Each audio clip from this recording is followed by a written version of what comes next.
It was a golden evening at the Santa Monica Pier, the kind of sunset that paints the ocean in shades of crimson and gold, waves crashing gently beneath the wooden planks as families laughed, street performers juggled fire, and children ran with cotton candy in their hands. But for Emily, a 16-year-old girl bound to a wheelchair, the beauty of the pier was overshadowed by the constant weight of feeling like she never quite belonged. Yet today she had decided to step out of her comfort zone.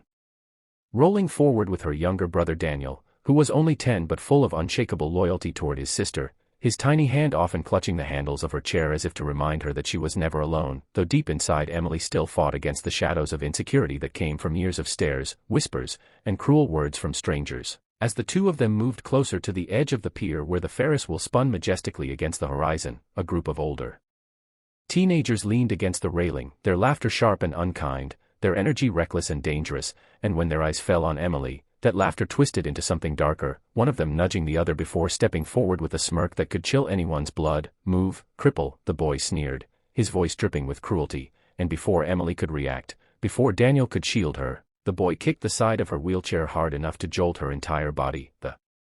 wheels screeching against the wooden planks, nearly tipping her forward, her hands tightening on the armrests as fear surged through her chest, and Daniel shouted, "Stop it. Leave my sister alone," but the bullies only laughed louder, circling around like predators who had found easy prey, mocking her, calling her names, one even tugging at the back of her chair, spinning it slightly as Emily's heart pounded, her cheeks burning with humiliation while strangers glanced nervously but did nothing, their silence a knife cutting deeper than the bullies' words, because nothing hurts more than knowing people see your suffering yet choose to look away, and Emily wanted to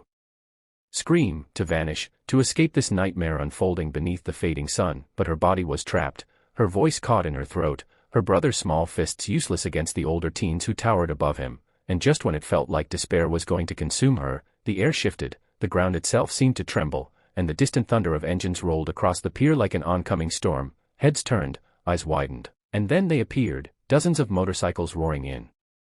from the nearby streets, chrome gleaming, leather jackets catching the glow of the sunset, their presence commanding, undeniable, a sea of bikers together riding with unity and purpose, the sound so loud it drowned out the bullies' laughter, so fierce it sent shivers through every onlooker, and as they parked their bikes in a line, one by one stepping off and marching toward the scene, boots heavy against the pier, tattoos and chains glinting under the last rays of light, Emily could hardly breathe, not from fear this time but from awe, because these men and women radiated power and fearlessness, and within seconds they had surrounded her,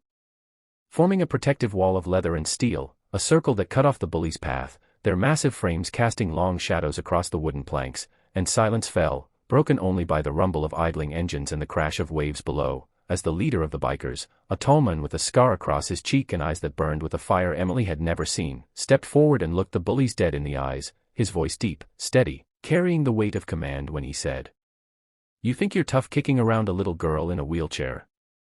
Try picking on someone your own size," and the bullies froze, their bravado melting under the intensity of his gaze, their laughter gone, replaced by the kind of fear only real men could inspire, one of them stammering an excuse, trying to back away, but the bikers didn't move, their circle tight, their loyalty unbreakable, and in that moment, the entire pier seemed to hold its breath, the crowd watching with wide eyes, cameras slowly rising as bystanders finally found their courage to record. Because what they were witnessing was more than just confrontation, it was justice unfolding in real time, the kind that makes your heart race and your spirit rise, and Emily, still trembling, felt something inside her shift, a spark of safety, of dignity, of belonging, igniting as Daniel squeezed her hand and whispered, "They're here for us, Emily, they're here for you," and for the first time that night, she believed him, believed that maybe, just maybe, she wasn't as alone in this world as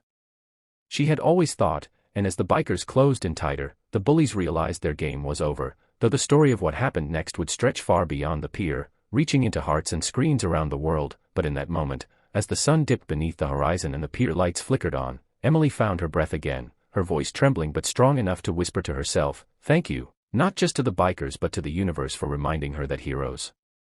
don't always wear capes, sometimes they ride Harleys, and that night was only the beginning of a story